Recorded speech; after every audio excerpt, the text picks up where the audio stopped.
तो पाकिस्तान की सियासत का सबसे बड़ा सवाल ये है कि क्या नून लीग के साथ हाथ हो गया।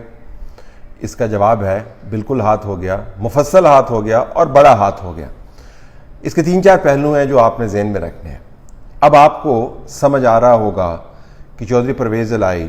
जिन्होंने सारी ज़िंदगी इस्टेब्लिशमेंट की बहुत मेहनत के साथ खिदमत की है, खाली खिदमत नहीं, मेहनत के साथ खिदमत की है, वो आसानी के साथ प्लेट पर रखी हुई चीफ मिनिस्ट्री को क्यों ठुकरा दें और आखिर में आके अपने ख़ानदान के अंदर फूट डलवाने का जो मामला है उसको क्यों उभारें और इतना मुश्किल रास्ता क्यों इख्तियार करें वही सीट लेने के लिए जो नून लीग और इत्तेहादी उनको ऑफ़र कर रहे थे। परवेज़ इलाही ने आखिर में आके गुच्चा क्यों दिया, अब आपको समझ ये आता है कि प्लान कभी ये था ही नहीं कि नून लीग और इत्तेहादी मरकज़ में और नून लीग से बनी हुई हुकूमत पंजाब में काम करें। उसकी बुनियादी वजह ये थी कि अगर नून लीग से बनी हुई हुकूमत पंजाब में काम करेगी और नून लीग लीड रोल में होगी मरकज़ में, तो फिर अगले साल इन्होंने अपनी मुद्दत हर हाल में पूरी करनी है, क्योंकि इनके पास पंजाब छोड़ने का कोई इंसेंटिव नहीं है। परवेज़ इलाही अगर चीफ मिनिस्टर बनते हैं तो फिर चीफ मिनिस्टर बनने के बाद और नून लीग की सपोर्ट लेने के बाद वो किस मुंह से असम्बली को तहलील करने का सोचेंगे। अब परवेज़ इलाही चूँकि एक मुश्किल रास्ते से चीफ मिनिस्टर बन गए हैं और इमरान खान की पार्टी की मदद से बने हैं, तो अब उनको किसी किस्म की कोई परेशानी नहीं। जब इमरान खान कहेंगे वो असम्बली डिज़ोल्व कर देंगे। तो जिससे आपको पता चलता है कि असल में सोच वही थी कि इमरान खान को निकालने के बाद किसी तरीके से जल्दी इंतखाबात करवाए जाएं, और जल्दी इंतखाबात करवाने के लिए आपको जो निज़ाम बनाना था उसने इमरान खान को निकालने की जस्टिफिकेशन भी बनानी थी, नून लीग के साथ दोस्ती भी बढ़ानी थी, क्योंकि ऐसे हालात आप तसव्वुर कर सकते हैं कि एक तरफ इमरान खान को निकाला हो, दूसरी तरफ नवाज शरीफ वाला पुराना बयानिया चल रहा हो शहबाज शरीफ के प्राइम मिनिस्टर बनने से पहले का, और बीच में इस्टेब्लिशमेंट फंसी हुई हो, यह नामुमकिन था। तो एक आपको इंटरिम फेज़ बीच में चाहिए था, लेकिन इंटरिम फेज़ कहीं इतना लंबा ना हो जाए कि नून लीग की हुकूमत चलती रहे और फिर नून लीग और इत्तेहादी मिलकर ये दावा कर सकें कि इमरान खान ने जो कुछ किया था, हमने मईशत को अच्छा कर दिया, हमने मामला ठीक कर दिए, और फिर दरमियान में वो ये भी कर पाएँ कि अगले आर्मी चीफ की तैनाती कर पाएँ। तो ये मामलात थे जिसकी वजह से चौधरी परवेज़ इलाही ने अपनी तमाम तर तारीख को एक तरफ रखते हुए ज़ाहिरन एक इतना बड़ा स्टैंड लिया। और किसी ने कहा जी कोई रिटायर्ड जर्नल साहब है, उन्होंने उनसे रब्ता किया, किसी ने कहा जी कोई ब्यूरोक्रेट है, उन्होंने रब्ता किया, किसी ने कहा जी किसी जर्नलिस्ट उनको गुमराह कर दिया, किसी ने कहा जी मोनिस इलाही ने उनको गुमराह कर दिया। किसी ने गुमराह नहीं किया। आखिर में परवेज़ इलाही ने ही चीफ मिनिस्टर बनना था, और बनना था इमरान खान की पार्टी से की सपोर्ट से, क्योंकि नून लीग की सपोर्ट से अगर वो बनते तो फिर इस असम्बली ने, पंजाब की असम्बली ने अपनी मुद्दत पूरी करनी थी और मरकज़ के ऊपर दबाव पड़ ही नहीं सकता था कि आपने जल्दी इंतखाबात करवाने। तो अब समझ आ रहा है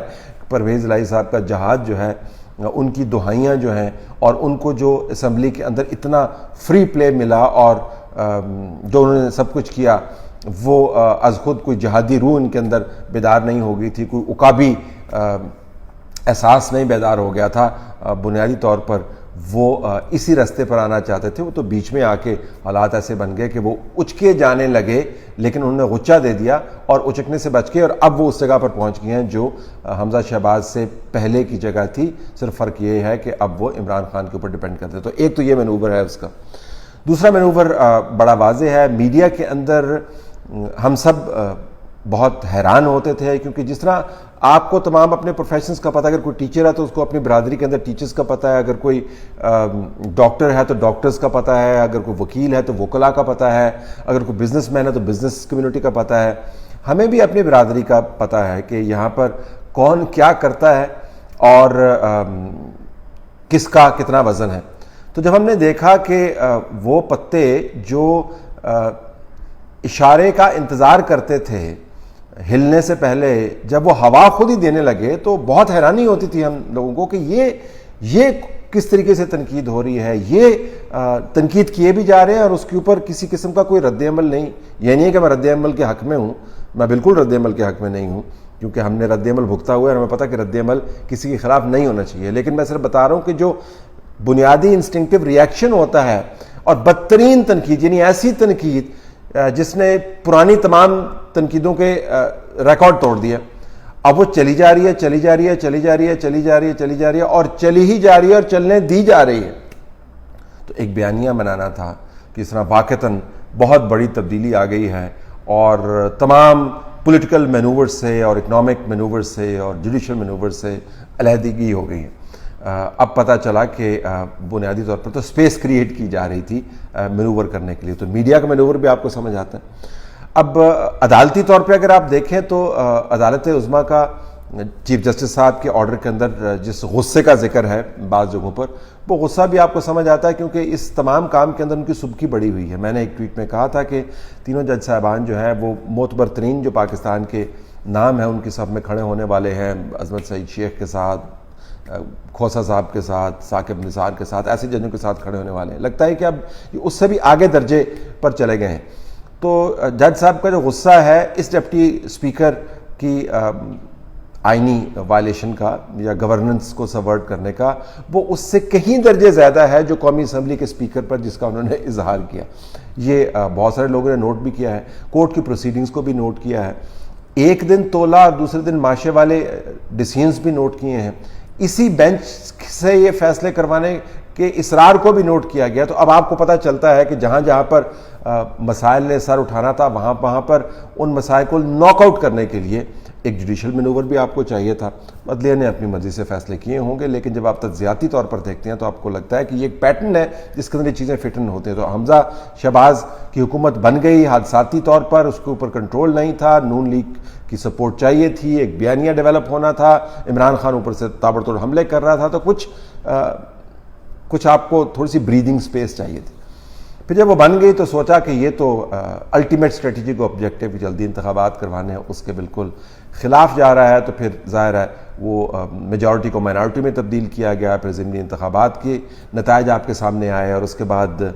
जब मेजॉरिटी दोबारा से इस्टेब्लिश हुई तो उसको फिर माइनॉरिटी में तब्दील करके पार्टी लीडर को एक तरफ रख दिया गया और पार्लिमानी जमात को मोतबर बना के परवेज़ इलाही साहब को चीफ मिनिस्टर बना दिया गया। और अब परवेज़ इलाही साहब इमरान खान के साथ बैठकर बात करते हैं कि हमने जब भी इमरान कहेंगे मैं असम्बली डिज़ोल्व कर दूंगा। अब तीसरा मैनूवर किस साइड पे है, वो मुआशी तौर पर आपको एक मैनूवर नज़र आता है। जब इतनी पॉलिटिकल इंस्टेबिलिटी हो तो उसका नेचुरल कॉन्सिक्वेंस यही होना था जो पाकिस्तान के अंदर हो रहा है, जिससे मुराद ये नहीं है कि शहबाज शरीफ की अपनी लैक ऑफ प्रेपरेशन उसके अंदर इन्वॉल्व नहीं है, उनकी एब्सेंस ऑफ लीडरशिप इसके अंदर इन्वॉल्व नहीं है, पुअर एडवाइस इसके अंदर इन्वॉल्व नहीं है, लेकिन जिस किस्म का, जिस कमाल का बहरान बना है, जिस तेज़ी के साथ बना है, उसके ऊपर बहुत से लोग परेशान हैं कि ये क्या खुद ही सब कुछ हो रहा है या इसके पीछे कोई और मामला है। IMF की तरफ से ये कहना कि जी कोई भी हुकूमत हो हम उसके साथ इंगेज कर लेंगे और एग्रीमेंट पहले करते हैं, बोर्ड की मीटिंग बाद में करते हैं, जिन लोगों ने पैसे देने हैं वो बायलैटरली उससे इज्तनाब बरत रहे हैं। तो ये क्या हो रहा था? ये मुआशी तौर पर बहरान वाला जो बयानिया है बिजनेस कम्युनिटी की तरफ से आना शुरू हो गया, तज्जियाती तौर पर लोगों की तरफ से आना शुरू हो गया, ट्वीट शुरू हो गए, तो आपको एक मुआशी बहरान के अंदर मुबालगे वाला बयानिया भी नज़र आता है। तो अगर मुआशी बहरान बहुत सख्त है, आइनी तौर पर PMLN और इत्तेहादियों की पोजीशन कॉम्प्रोमाइज्ड है, पंजाब और वफाक के अंदर अब आपको लड़ाई होती हुई नज़र आती है, तो फिर शहबाज शरीफ से और PMLN से बातचीत करना जल्दी इंतखाबात के जो अल्टीमेट स्ट्रेटजिक गोल था वो बहुत आसान हो जाता है। अब देखना ये है कि आने वाले दिनों में जो 3-4 मैनूवर्स हैं, एक मुनसफीन का मैनूवर है, एक मीडिया का मैनूवर है, एक इकॉनमी का मैनूवर है, एक परवेज़ इलाही और सियासी मैनूवर है, ये मिलकर क्या वाक़तन नून लीग को कन्विंस कर पाएंगे कि जल्दी इंतखाबात करवा लें? लोग कहते हैं कि जरदारी साहब इस पर इत्तफाक नहीं करेंगे। उनको बड़ी हैरानी होगी कि जरदारी साहब और पाकिस्तान पीपल्स पार्टी किन किन लोगों से बात कर रहे हैं। तो ये तज्जियाती पर्सपेक्टिव मैंने आपके सामने रखा है। हो सकता है इसमें से बाज़ जगहों पर आपको तज्जियाती खींच भी नज़र आए, लेकिन मैं आपको बता रहा हूँ कि पाकिस्तान की तारीख़ के पेश नज़र और इन मालूमात के पेश नज़र कि जब इमरान खान गए तो अव्वलीन तरजीह यही थी कि जल्दी इंतखाबात करवाए जाएँ, ये खारिज इम्कान नहीं है जो मैंने आपके सामने बयान किया।